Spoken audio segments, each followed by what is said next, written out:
Hello, what's up sa inyo mga ka-inspire? Kumusta kayo? Sana ay nasa mabuti kayong kalagayan sa mga oras na ito habang pinapanood po ninyo ang video ko na ito. Yan. So medyo matagal-tagal din po akong hindi nakapag-update, nakakapag-upload ng video gawa ng medyo busy po kami sa trabaho. Okay. So sa ngayon mga ka-inspire, ang video na ito na gagawin ko po sa inyo ay meron naman po akong panibagong tips po na ibibigay at i-share sa ating mga kababayan na mga patuloy at still planning to go here in Poland para magtrabaho, no? Para sa mga kababayan natin na nangangarap at nagpaplano pa rin na pumunta dito sa Poland upang makipagsapalaran. Yan. So meron akong bagong i-share sa inyo. Ang i-share ko na ito mga ka-inspire sa inyo ay yung mga ilang mga katanungan or yung mga ilang bagay, ano, mga ilan na maaaring maitanong sa inyo kapag kayo po ay kukuha ng visa sa Poland Embassy kung saan man kayo lugar naroon. Actually meron kasi akong nakausap na isang aplikante, no, from Hong Kong. So from Hong Kong sa Poland Embassy Hong Kong po siya nag-apply ng visa. So third country po siya, no. Actually darating na po siya dito sa Poland this coming October 3. So congratulations sa iyo, madam. Ayan. Ayaw mo naman kasi magpa-shoutout kaya babatiin na lang kita ng congratulations and God bless you. Yan. So kung tutuusin, makakapabor ito doon sa mga aplikante all the way from Hong Kong kasi yung pinagtanungan ko nito at yung in-interview ko about dito sa tanong na ito is manggagaling po siya diyan sa Hong Kong. Ayan. So meron pong apat na katanungan ang tinanong sa kanya ng Poland Embassy officer nung siya po ay mag-apply ng visa niya. So kung gusto mong malaman yan mga ka-inspire, bago ang lahat, ako nga pala si Ruel Tamargo, OFW dito sa Poland. At syempre, welcome back dito sa aking YouTube channel.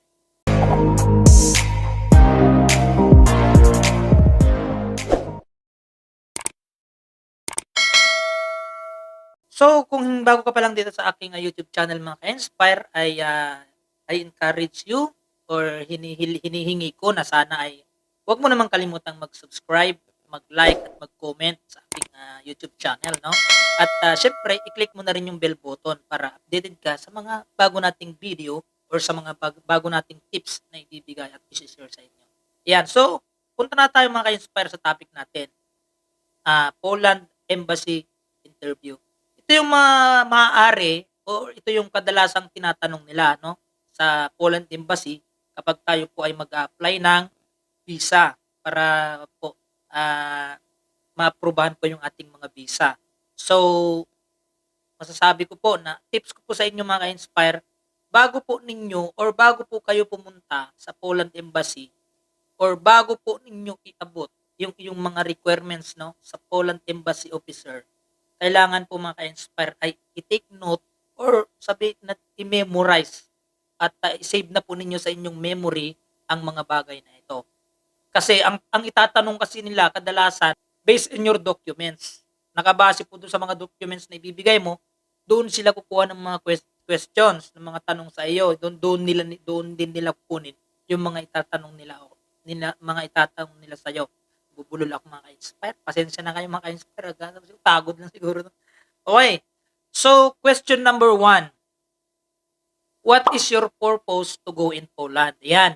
So, dapat alamin mo na mga ka-inspire sa sarili mo, dapat pag-aralan mo kung ano yung dapat mong sagot, no, sa Poland Embassy officer na para pagdating mo doon sa interview ay hindi ka na ano yung salita mo, yung parang kinakabahan, parang hindi mo alam yung sasagot mo, yung natamimik ka, nag-iisip ka pa ng isasagot mo. So, yun lamang po na kung ano yung tanong, yun po yung sagot. So, number 1 question natin, what is your purpose to go in Poland? Question number 2, where you live in Poland? Yan, napaka-importante po yan mga ka-inspire na malaman po ninyo base dun sa inyong mga documents kung anong lugar kayo titira dito sa Poland, kung ano po yung address po ninyo, no? Kasi baka mamaya ang nakalagay sa address mo sa yung working permit or working contract, ang nakalagay diyan halimbawa Warszawska. Tapos ang sinabi mo, titira ka sa Germany, di ba?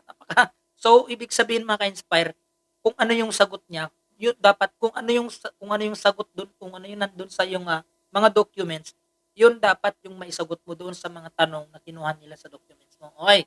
Right. So question number 3. What is your work in Poland? Ayan. So, kailangan alam mo din, kailangan tanim mo na sa isip mo, ilagay mo na sa iyong memorya kung ano nga ba yung magiging trabaho mo dito sa Poland. Hindi yung huhulaan mo, hindi yung maghuhula ka pa na ganyo. Kasi pagka magkaiba kasi mga ka-inspire, no? Pagka magkaiba kasi yung sagot mo doon sa tanong, limbawa, yung tanong, yung nakalagay doon sa working permit, ang trabaho mo dito is farm, fruit picker. No? Halimbawa, nakalagay fruit picker. Tapos, ang sinagot mo, operator, machine operator. Magkakaroon ka ng problema niyan. Ikaw mga ka-inspire, pagka ganun ang nangyari, ibig sabihin nun, magkakaroon ka ng problema. Bakit ganun yung sagot mo? Taliwas dun sa nakalagay dun sa kontrata mo, di ba? So, dapat maging aware po tayo doon sa kanilang itatanong. Makinig po tayong mabuti sa kanilang mga itatanong. At saka, huwag po tayong nervyusin or huwag tayong magmamadali na sumagot. Kasi, alam niyo mga ka-inspire kasi no, na-experience ko rin kasi yung ma-interview no sa Malaysia, Poland Embassy Malaysia. And actually wala naman silang interview sa amin kasi noon. Wala naman silang mga tinanong about sa mga ganito. Yan. So pag abot ko lang ng papers ko, yan, stamp lang, stamp, tapos bigay na sila ng schedule para sa release ng ating visa. Yan. So napaka-importante mga ka-inspire na bago mo ibigay or bago mo bitawan yung mga requirements mo, ay alamin mo yung mga bagay na to, mga inspire, para pagdating sa interview ay hindi ka mangangapa, no? Hindi ka mag-iisip at hindi ka rin dapat magkakamali. So, kapag nasa harapan ka ng interview, relax ka lang, stay calm, tapos isipin mo yung mga nakalagay, i-ano mo sa isip mo yung mga nakalagay sa documents mo, napaka-important yan. Okay. So, step number 4, how much your salary? Yan. Talagang number 1 talaga tatanungin nila yan. Napaka numero 1 tatanungin talaga ng Poland Embassy yan. Kapag nakita nila at nalaman nila na ikaw ay magtatrabaho dito sa Poland, dapat huwag kang magkakamali kung ano ang nakalagay na salary mo doon sa iyong working contract, sa iyong working permit. Dapat yun lang din yung sagot mo. Dapat tugma yung iyong sagot mga ka-inspire. Para nang sa ganun po ay wala kang magiging problema. 'Di ba? Napakasarap sa pakiramdam yung kapag ka naipasa mo yung interview, tapos binigyan ka na ng schedule ng releasing para sa visa mo, siguradong tatalon ka sa tuwa mga ka-inspire. Actually sa kanila kasi iba eh. Sa amin kasi nung nagpa-stamp kami ng visa,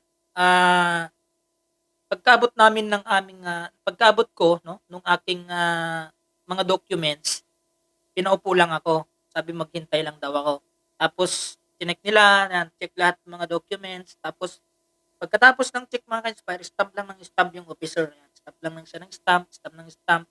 And then, nung tinawag ulit yung pangalan ko, meron silang ibinigay na maliit na paper. Maliit na paper. Yun yung schedule. No? Schedule po yun para sa releasing na po ng visa. So, ganun po nung kami po ay nagpa-stop ng visa dyan sa Malaysia. So, kay ate na pagtanungan ko dyan sa Hong Kong, Poland Embassy dyan sa Hong Kong, ito yung mga tinanong sa kanya. So, mga ka-inspire, para sa mga kababayan natin dyan sa Hong Kong, mga aplikante dyan sa Hong Kong na gustong pumunta dito sa Poland, ito napakaano na ito. Meron na kayong tips. Kumbaga, meron na kayong pagbabasihan kung ano yung mga itatanong nila, di ba? Hindi yung ano kayang itatanong nila sa akin sa Poland Embassy. Tatanungin kaya nila kung may asawa na ako, tatanungin kaya nila kung ano yung background love life ko, mga ganyan-ganyan, di ba? So, ito yung 4 na tanong na ibinigay sa akin nung ate dyan sa Hong Kong. Okay.